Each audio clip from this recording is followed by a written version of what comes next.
Meus queridos irmãos, nós vamos pedir para o Roberto abaixar só um pouquinho aqui, Roberto, por favor. Infidelidade humana e graça divina. Às vezes, quando nós pensamos nessas duas coisas, pelo menos a infidelidade humana nos parece ficar longe de nós, né? Como crentes, né, que estamos na igreja, envolvidos no trabalho do Senhor, a gente acha que nós não somos infiéis diante daquilo que Deus tem se apresentado diante de nós, diante do propósito que Deus tem para nós. Mas quando você pensa no povo de Israel, e a gente, olhando o decorrer da caminhada do povo de Israel até conquistar a terra de Canaã, e agora nós estamos aqui em Deuteronômio 9, onde Moisés, nos seus 3 discursos que ele faz ao povo de Israel antes de morrer, antes que o povo entre na terra prometida, Deuteronômio é a repetição da lei. Então Moisés vai repetindo a lei e vai trazendo à memória do povo aquilo que o povo viveu com Deus, os milagres que Deus fez, o sinal que Deus fez, a vida extraordinária na presença do Senhor, e que agora Deus, então, está preparando esse povo para entrar na terra, para conquistar a terra, mas Deus quer deixar 3 pontos importantes, claro, para o povo de Israel, que eu creio que vai servir para que nós sejamos abençoados. Então, o texto que nós vamos ler é Deuteronômio, capítulo 9, do verso 6 ao verso 29, mas nós vamos ao verso 19, mas nós vamos caminhando, ao verso 29, na verdade, mas nós vamos caminhando paulatinamente para que nós possamos, em tempo, poder meditar em todo esse texto que o Deus tem preparado para nós aqui. Então, quero convidar você a abrir a sua Bíblia no livro de Deuteronômio, capítulo 9. Se você não tem Bíblia, vai aparecer ali no telão, aí nas TVs, para que você possa estar acompanhando. Então, nós sabemos, então, que a Deuteronômio, capítulo 9, ele vai enfatizar um ponto crucial. A posse da terra prometida não é mérito do povo de Israel. Não há mérito no povo de Israel para que eles possam conquistar. Pelo contrário, Moisés vai mostrar para esse povo, que é um povo obstinado, teimoso, um povo que não quebranta o coração, um povo que o tempo inteiro está se rebelando contra Deus, mas que Deus também, em dado momento, Deus vai apresentar a sua ira e o desejo de matar esse povo.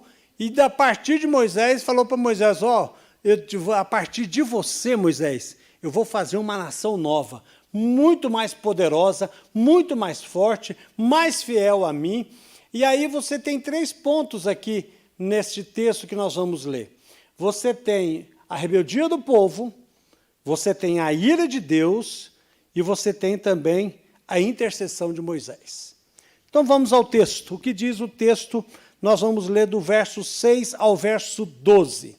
Diz assim: Saibam, pois, que não é por causa da justiça de vocês que o Senhor, o seu Deus, lhe dá esta boa terra, para que tomem posse dela, pois vocês são um povo teimoso. Lembrem-se e não se esqueçam de como no deserto vocês provocaram o Senhor a ira, desde os dias em que saíram do Egito até que chegaram a este lugar, como foram rebeldes contra o Senhor. Verso 8. Em Horebe vocês tanto provocaram o Senhor a ira, que o Senhor ficou irado com vocês, a ponto de querer destruí-los. Quando eu subi o monte para receber as tábuas de pedra, as tábuas da aliança que o Senhor havia feito com vocês, fiquei no monte 40 dias e 40 noites. Não comi pão, nem bebi água. O Senhor me deu 2 tábuas de pedra escritas com o dedo de Deus.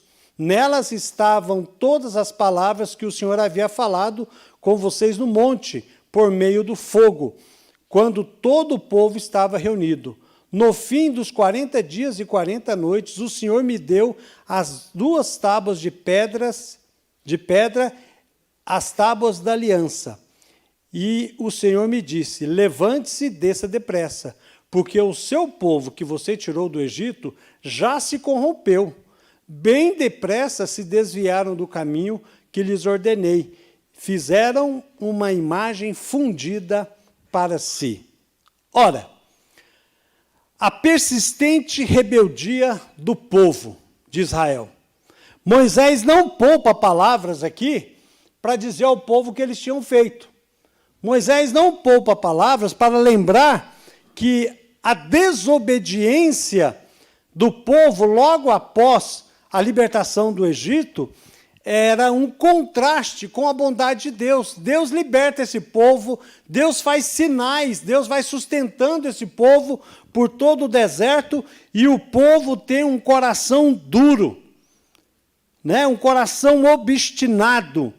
E ele imediatamente lembra o povo de Israel que não só ali, mas em Horebe, que é marcado como uma grande traição do povo de Israel, com aquele bezerro de ouro, eles mal haviam recebido a lei de Deus e já se rebelaram contra Deus. Aliás, todo o tempo todo esse povo vai se rebelando contra Deus, e Deus, em sua ira justa, e é necessário nós lembrarmos aqui que ira é indignação diante de uma injustiça. Você já ficou irado? Você olha alguma coisa na TV, lá algum jornal, e vê alguém fazendo uma injustiça. A gente vive num mundo injusto, né? Você trabalhou a vida inteira para ter sua aposentadoria, e aí o governo vai comendo a sua aposentadoria, vai comendo. Eu vi alguns irmãos falando, pastor, quando eu me aposentei eu recebia 5 salários. Hoje eu recebo 2 salários. Trabalhei a vida inteira, contribuí a vida inteira, mas o mundo é um mundo injusto. Nós vivemos num mundo injusto. E isso causa o quê? Indignação. E ira é indignação. E Deus, e aqui há algo interessante que nós temos aqui no verso 8. A ira de Deus causa cansaço em Deus. Deus fala assim, eu estou cansado desse povo aqui. Eu vou matar todo mundo. Eu estou cansado, eu estou desgostoso com esse povo que eu tirei lá do Egito. E aqui nós precisamos entender que tão rápido quanto eles foram tirados pela mão de Deus de forma poderosa, tão rápido eles se desviaram de Deus. Moisés subiu no monte. Moisés ficou 40 dias e 40 noites conversando com Deus, se relacionando com Deus, tendo comunhão com Deus, aguardando chegar o momento de poder receber as tábuas. Ele recebe as tábuas que Deus dá para ele, ele leva diante do povo. Quando chega lá, Deus vai falar para ele, olha, esse povo que você tirou, quando Deus fala o seu povo, Deus está falando assim, o povo que você é responsável para trazer até mim, esse povo já se rebelou tão rápido. Eu mostrei tanto sinal para esse povo já se rebelou contra mim. E aí, quando Moisés vê toda essa situação, ele começa a pensar, puxa vida, Deus fez tantas coisas por este povo em tão pouco tempo, e eles já se rebelaram contra Deus, eles já não querem mais saber de Deus, estão com saudade de comer o que eles comiam lá no Egito, cebola. Queria comer cebola, queria comer aquilo, queria voltar a ser escravos novamente. Eles estavam com saudades de voltar a ser escravos. E aí eu penso um pouco aqui em mim. Às vezes nós falamos assim, que povo rebelde, né? Que povo terrível. Sabe de uma coisa? Eu sou igual. Porque o ser humano ele é igual, só muda de tempo e de endereço. Porque todos nós somos assim. Todos nós recebemos. Quem aqui, se olhar para a sua vida, depois que se encontrou com o Senhor, não foi tão abençoado até aqui? Todos nós somos. Todos nós temos muito mais agora, depois que conhecemos a Jesus, do que quando tínhamos antes de conhecer Jesus, todos nós. Tenho certeza disso. Deus tem nos abençoado, Deus tem nos guardado, Deus tem nos sustentado, como o Jardel pregou no domingo de manhã, falando que nós temos vivido uma vida ordinária, uma vida talvez sem muitos milagres acontecendo à nossa vista, mas Deus tem nos sustentado, porque o milagre maior é nós vencermos o pecado todos os dias. O milagre maior é a gente saber que na nossa caminhada, mesmo que simples, mesmo que cotidiana, mesmo que uma rotina, é uma rotina que o Senhor tem nos abençoado. Estamos aqui, alguns com 30, outros com 50, outros com 57, outros com 70, com 80, e Deus tem guardado a nossa vida. E é engraçado porque nós muitas vezes, sabendo o quanto Deus tem nos abençoado, sabendo como Deus tem nos guardado, nós muitas vezes somos rebeldes contra o Senhor. Temos um coração teimoso, um coração obstinado, um coração que precisa ser quebrantado, aprendido todos os dias, e tantas vezes nós não permitimos que o Senhor mude em nós o que precisa ser mudado. Segundo ponto, a intercessão incansável de Moisés. Veja só do verso 13 ao verso 19. Onde está aqui? Verso 13, aqui. E o Senhor continuou dizendo: tenho observado este povo, e eis que ele é um povo teimoso. Deixe que eu os destrua e apague o nome deles da face da terra, e farei de você uma nação mais forte e mais numerosa. Então eu virei e desci do monte, que estava em chamas. As 2 tábuas da aliança estavam em minhas mãos. Olhei e eis que vocês haviam pecado contra o Senhor, seu Deus. Tinham feito para si bezerro de metal fundido. Bem depressa vocês se desviaram do caminho do Senhor que lhes havia ordenado. Então peguei as 2 tábuas e as joguei no chão, quebrando-as diante dos olhos de vocês. Depois, como havia feito na ocasião anterior, fiquei prostrado diante do Senhor durante 40 dias e 40 noites. Não comi pão, não bebi água, por causa de todo o pecado que vocês haviam cometido, fazendo o que é mal aos olhos do Senhor, para lhe provocar a ira. Porque eu estava com medo por causa da ira e do furor com que o Senhor tanto está virado contra vocês, a ponto de querer destruí-los. Algo que é interessante, você vê a fúria de Deus, a rebeldia do povo e Moisés no meio, intercedendo pelo povo. Se fosse eu, aceitaria a proposta de Deus. Deus fala algo interessante para Moisés no texto. Ele fala assim: deixa eu destruir esse povo. Por que Deus fala e pede para Moisés deixar? Não é que Deus está pedindo autorização. Isso aqui é comunhão, é intimidade de Deus com Moisés. É intimidade de Deus com Moisés. E ele vai falar o seguinte: deixa eu destruir esse povo. Porque eu vou destruir esse povo e eu vou fazer de você uma nova nação. É interessante que Deus tem observado a rebeldia e a teimosia desse povo, e ele declara que ele quer destruir o povo por causa da sua rebeldia. Presta atenção numa coisa, irmãos, que é muito importante. Esse texto é a prova de 2 coisas: da seriedade do pecado humano, que nós muitas vezes negligenciamos, muitas vezes nós pecamos e pecamos sem pensar, e achamos que está tudo bem, e também a seriedade da justiça divina. Será que Deus pode ter olhado para você e pensado assim, rapaz, estou com vontade de matar esse camarada. Estou com vontade de matar ele. Tirar ele da face da terra, porque ele está me causando desgosto. Já pensou nisso, irmãos? Eu acho que nós podemos passar por esse momento assim. É claro que nós falamos da graça de Deus, e a gente vai, não, mas pastor, nós estamos vivendo a época da graça. Mas aqui também tem graça. A graça de Deus se manifesta aqui para o povo de Israel, senão Deus tinha destruído. Mas a graça de Deus aqui é manifestada. E você vê aqui, então, o Moisés que não aceita a proposta de Deus de se tornar uma nova nação. Mas, ao contrário, ele se lança em intercessão por aquele povo. Ele fica mais 40 dias, mais 40 noites, sem comer pão, sem beber água, fazendo o quê? Intercedendo pelo povo de Israel. Mais uma vez.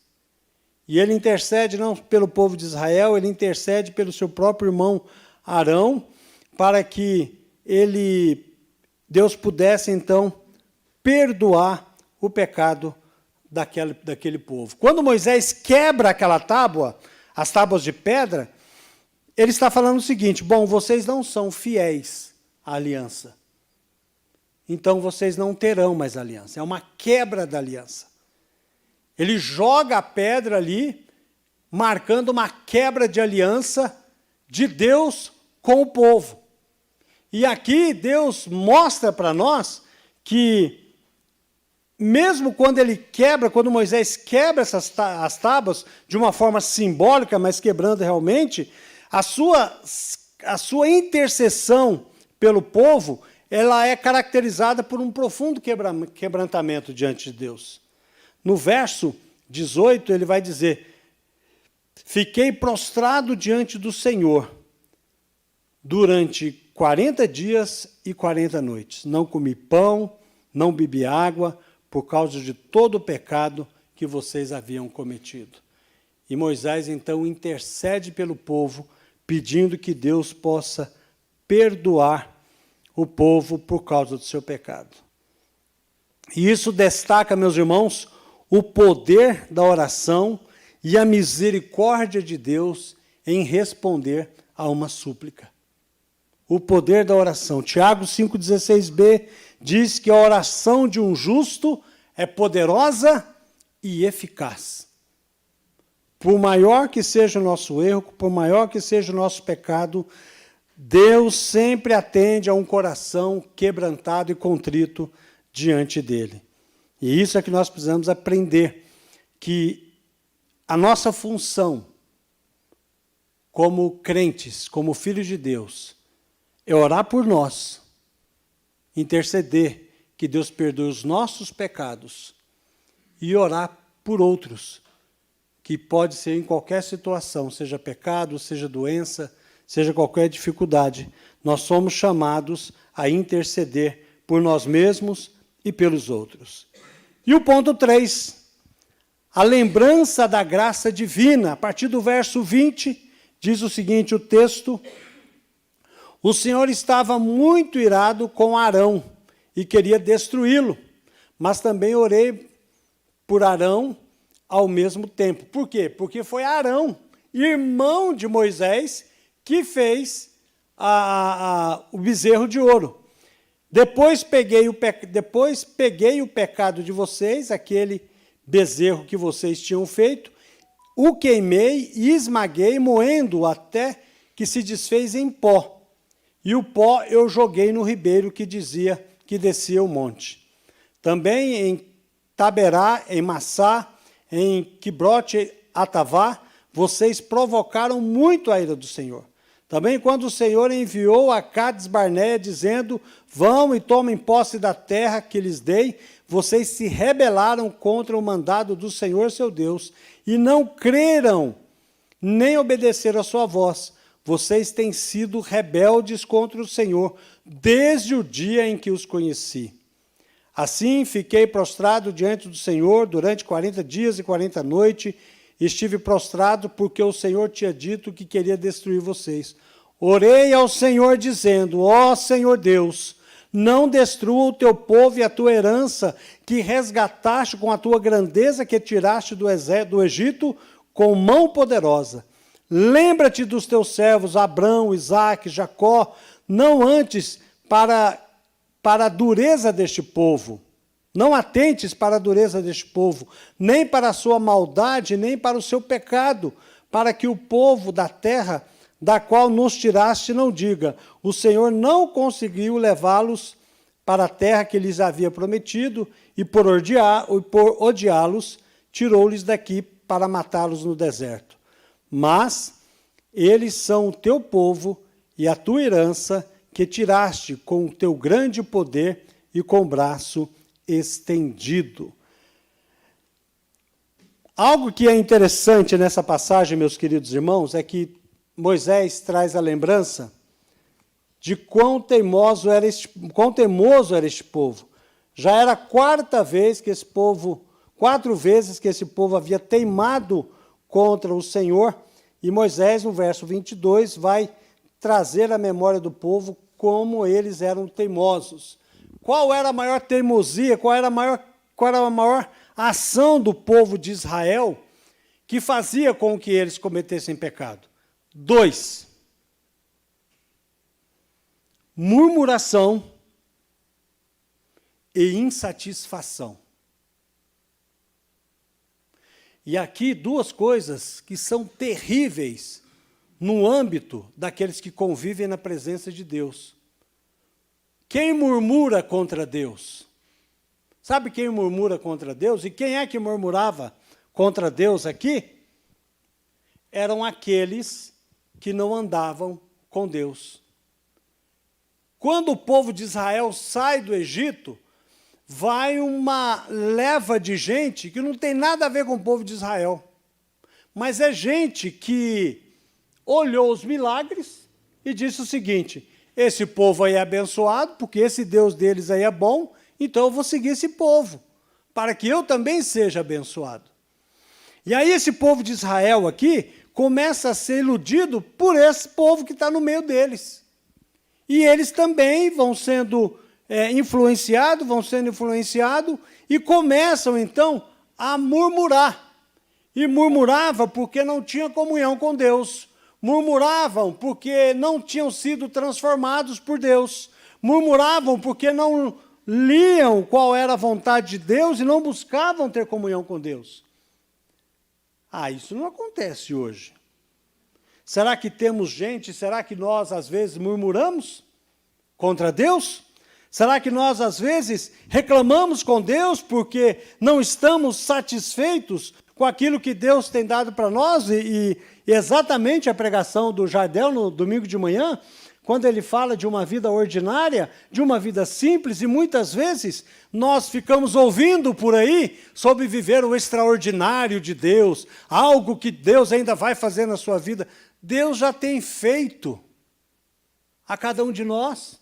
Deus tem nos sustentado, Deus tem sustentado os nossos filhos, Deus tem abençoado a nossa família, Deus tem guardado o nosso casamento, Deus tem guardado as nossas vidas, mas nós muitas vezes estamos murmurando, e murmurar é característica de quem não busca Deus através da sua palavra, de quem não tem uma vida de oração. E o outro ponto é insatisfação. O camarada está insatisfeito com Deus, está insatisfeito com a igreja, está insatisfeito com os ministérios, está insatisfeito com a sua vida, até a sua própria vida de comunhão com Deus. E qual que é a saída dele? Vou embora, vou procurar outra igreja, vou fazer outras coisas, achando que quando sai do meio da comunhão do povo de Deus e procura outra comunhão, achando então que vai ter a solução. Não vai ter solução, porque o problema não está aí, o problema está aqui. Aqui que está o problema. É esse coração que está com problema. É essa mente que está com problema. É a falta de Bíblia, a falta de oração, a falta de humildade. E era um grande defeito do povo de Israel, a falta de humildade, era o orgulho, achando que podia estar na presença de Deus e iria conquistar a terra, porque ele tinha em seu coração, não, eu sou o povo escolhido. E Deus está determinando que eu vou conquistar. E não é assim. A conquista começa aqui, um coração quebrantado e humilde na presença do Senhor, resolvendo o seu coração, resolvendo os seus pecados na presença de Deus, e a partir do momento em que Deus resolve o meu coração, em que eu entrego nas mãos de Deus a minha insatisfação, e Deus começa a mudar o meu coração, o que muda na situação, talvez, não é o que está acontecendo no âmbito da comunhão dos crentes, mas muda a minha visão e muda o meu coração. E eu começo a ver que o problema era meu mesmo, porque aí eu começo a andar com Jesus. E quando eu começo a andar com Jesus, eu aprendo que Jesus é luz, e eu sou treva sem Jesus, e Jesus começa a me iluminar e começa a ver o quão pecador eu sou. E quem precisa de graça e de misericórdia sou eu. E eu aprendo que o errado sou eu. Porque se tem problema no meio da igreja, eu sou o problema. Porque eu sou igreja. Quando eu falo mal da minha comunidade, eu estou falando mal de mim. Porque eu sou o problema. Eu que trago as lutas. Eu que trago as dificuldades. Mas quando eu me coloco na presença do Senhor, humildemente, buscando a Deus orientação, buscando perdão, buscando graça de Deus, eu sou abençoado. Deuteronômio 9, meus irmãos, nos convida a reconhecer a nossa própria pecaminosidade e a nossa inclinação para nos desviarmos de Deus. Essa passagem nos convida a valorizar a intercessão, tanto a intercessão de Cristo por nós, quanto a nossa intercessão pelos outros. Se eu tenho uma dificuldade, se eu vejo que está uma dificuldade no meio da comunidade do Senhor, eu tenho que orar e interceder, porque da mesma forma como Moisés foi ouvido por Deus, nós também seremos ouvidos por Deus, e Deus há de derramar a sua bênção no meio do teu povo. E aprender a viver em gratidão, porque nós não merecemos nada. Assim como o povo de Israel não merecia receber as bênçãos do Senhor, não merecia conquistar Canaã, mas conquistou pela graça de Deus, tão somente, e não por justiça própria. A graça de Deus que nos alcança, não pelo nosso mérito, mas pelo amor de Deus. Que essa verdade nos leva a uma maior dependência de Deus e uma vida que nós possamos aprender cada vez mais sobre o amor, sobre a graça e sobre a submissão ao Senhor. Que Deus nos abençoe. Feche seus olhos, vamos orar. Pai, em nome de Jesus, nós somos gratos a Ti, ó Deus, por tantas bênçãos que o Senhor tem colocado em nossa vida. Muito obrigado, Senhor, muito obrigado porque temos aprendido cada vez mais, ó Deus, que só pela Tua graça é que nós chegamos até aqui. E assim como o Senhor foi com o povo de Israel, o Senhor é conosco, nos abençoando, nos guardando, nos orientando. Ó Deus, quebra em nós todo orgulho, toda altivez, e que nós possamos enxergar a nossa vida e possamos enxergar este mundo através dos Seus olhos, para que nós possamos andar de acordo com a Tua vontade. É a nossa oração no nome de Jesus. Amém.